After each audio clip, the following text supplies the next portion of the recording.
Hi மகளே, அஸ்ஸலாமு அலைக்கும். இன்றைக்கி நான் என்ன பண்ண போகிறேன்னா, எக் ஃப்ரைட் ரைஸ் தான் செய்ய போகிறேன். ஆமாங்க, ஏன்னா டெய்லியுமே இந்த ஒரு சாப்பாடாக்கி அதுக்கு குழம்பு வச்சு அதுக்கு தொட்டுக்க செஞ்சு அதை சாப்பிட்றதுக்குள்ளே அப்பா முடியல. ஆனால் இன்றைக்கி கொஞ்சம் ஈஸியாக டக்குன்னு செஞ்சு டக்குன்னு சாப்பிட்டு டக்குன்னு தூங்கணும்.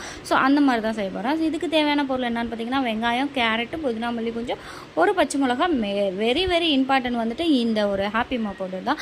ஸோ இது இருந்தால் தான் அந்த ஒரு எக் ரைஸ்க்கே ரொம்பவே டேஸ்ட்டாக இருக்கும். ஸோ இது கண்டிப்பாக வாங்கிக்கோங்க. இது கடையில் 10 ரூபாய்க்கு தான் விற்கும். ஒரு சட்டியை வச்சுக்கோங்க, அதில் எண்ணெய் ஊற்றிக்கோங்க. ஸோ இதுக்கு நம்ம உப்புலாம் போட தேவையில்லை. இதில் எல்லாமே மிக்ஸ் ஆகிருக்கும், ரொம்பவே டேஸ்ட்டாகவும் இருக்கும். இதை கண்டிப்பாக நீங்கள் ட்ரை பண்ணி பாருங்கள் வீட்டில்.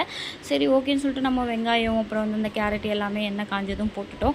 நான் கடுகுலாம் போடவே இல்லை, கருவேப்பிலையும் போடலை. ஏன்னா அங்கே எங்கள் வீட்டில் இருக்கிற குட்டீஸ்க்கெல்லாம் அது சுத்தமாகவே பிடிக்காது.